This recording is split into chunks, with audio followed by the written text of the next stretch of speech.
Hey guys, welcome back to the channel. Dave from Timber Time Outdoors.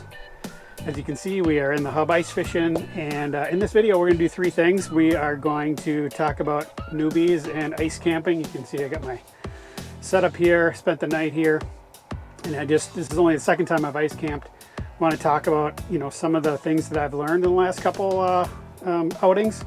I'll share that with you. I'll give you a quick tour, talk about some of the gear that I think is super important, and then hopefully we'll sprinkle in a few walleyes. We are here in Red Lake. Finally got some ice that's thick enough. It's actually about 11 inches here. So let's get going.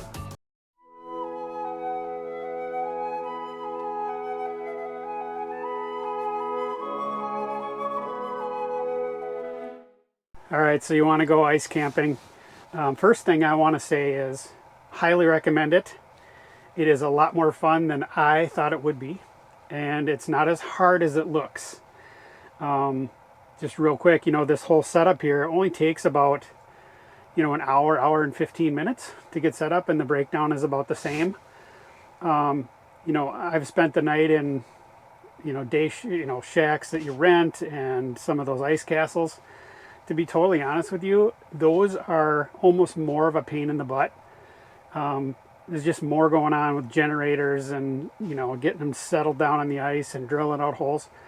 This setup here is surprisingly easy and surprisingly comfortable. So, with that, I'll just tell you, if you're thinking about doing this, highly, highly recommend it. It is so nice when the sun goes down not to have to pack up and leave. You can just shack up in your bunk. You can catch some fish, depending on the lake. I actually caught 4 fish after the sun went down out here, so got a nice night bite here on Red Lake. But yeah, so that's the first thing I would tell you is highly recommend doing it. All right, there goes my bait feeder. Get some cameras turned on here. Oh yeah, it's taking line. Taking line hard. All right, see if we can get this one on camera, guys. Or it'll be a big whiff.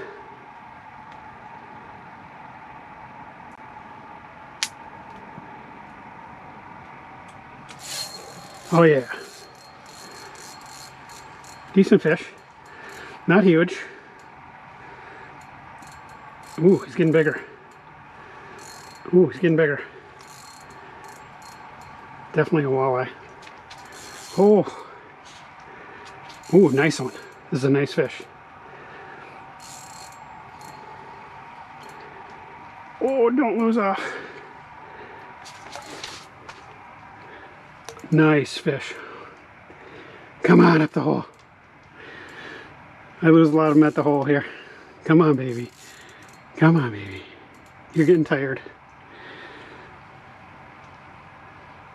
It's a beauty. Oh, come up. Oh. Well, I think my camera just turned off. That is a nice one. Happy about that. All right, so what are some of the things that I've learned? The first one I'll talk about, it's maybe obvious, but you got to think about your power needs. I don't have a generator out here, and the first time I did this, I got to the lake around, I think, noon or 1 o'clock. Ran my electronics, up to about the time I went to bed, which was 9 o'clock. Got up in the morning, ran the electronics in the morning, and I had planned to leave. It was just kind of a test run. And the first thing that happened was my live scope died. So at that time I had a 19 amp battery, and I got about 10, 12 hours maybe, which is I think what it was rated for.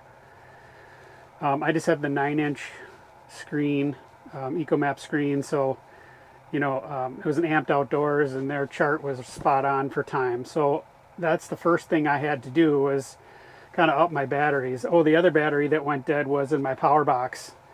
I just had an old you know, old school battery in there. It wasn't lithium, and that didn't make it either. Just charging phones and running these lights up here, that died. So, you know, we upgraded the live scope to a 32 amp, and then we took the 19 amp that was in there, put it into the Helix, took the Helix battery, which was an 18 amp hour, and put it into the power box. So upgraded all the batteries. That's the first thing that I would tell you, is just make sure you got enough power. Now if you have a generator, it's no big deal, but you know, it's just more crap to lug around. So that's the other thing that I would say is try to be a minimalist. You know, I don't have any way to cook out here.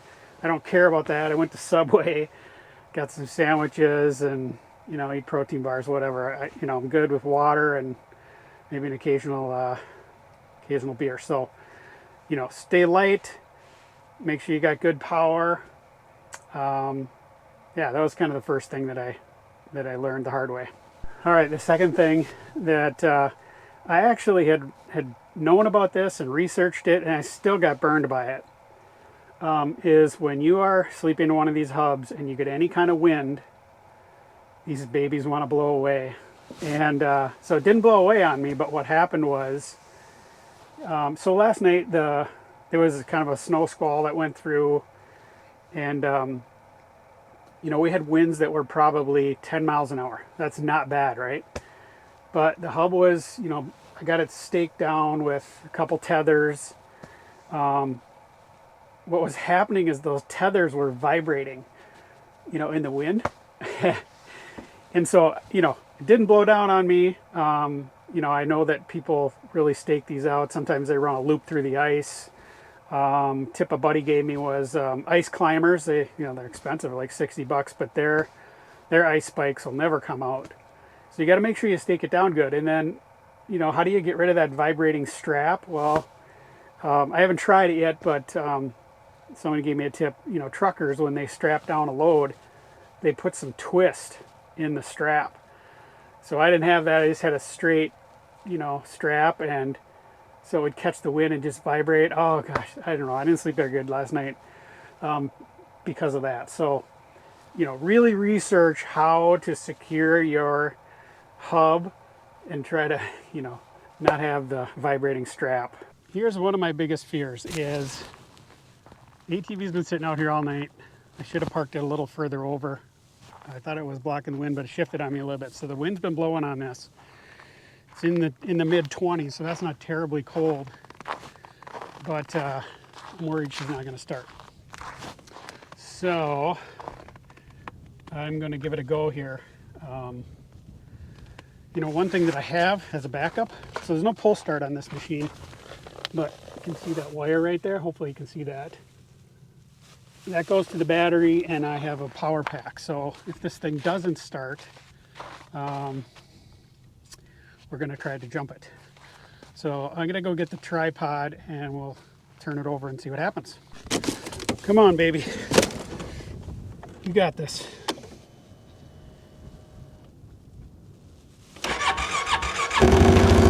Yeah, baby. Woo! It was cold out. I'm not sure it would start. You know, if it didn't start, my plan was to kind of put the heater under there. Kind of learned the hard way there. So make sure you've got transportation, obviously. Get the shut off here. Give you a quick tour. So you guys have probably seen this machine before. I don't like towing, so I have everything up high. I can go just about anywhere I want. All right, so here's the hub. Actually, I'm not even sure what model this is. Oh, this is the Lodge, which I like because, you know, it heats up pretty easily. Those hexagon ones, they take more of a heater. So I just have the basic heater buddy. This is an 11-pound propane tank. It'll get you through 2 nights on low. All right, so here's those straps. And you can see this is not what you want to do. Don't leave them do this. They vibrate. I put that there to keep it from vibrating. But then that one started to vibrate. So obviously make sure your vents are open. Yeah. Not a lot of folks out here. There's a bunch of people over there that they got wheelhouses out here already. It's New Year's Eve, by the way. So let's go inside quick. Give you a quick tour of what we got going on in here. So not super big. Can't get two people in one of these. So if you're gonna go with a buddy, obviously you need a bigger one. So yeah, whoops, sorry about that. Heater, electronics. I got 3 holes, and that one, obviously the heater's making that hole a little bit bigger. So got my bed, bunch of other gear. So yeah, the floor is key. So I think I have 1, 2, 3, 4, 5. Let's see, 4 times 3, 12. I have 13 mats in this one. Doesn't take that long to set up. You know, they dry out nice. So let's see, what else can I tell you? Lights. Yeah, I keep it pretty simple. I got a rattle reel for later on. I did catch one on the rattle reel. Most of them were caught on the dead stick over there. Haven't caught anything jigging yet. So I'm gonna do this again. This is great. All right, guys. What time we got? It's about 8:15. Hopefully the fishing's gonna pick up here. We got some nice stable weather today. So anyway, I'm gonna wrap up this video. Hopefully I'll catch some fish. You know, I've already watched that. Like, subscribe, send it to your friends, and remember, everybody, keep it in the timber. Bye-bye.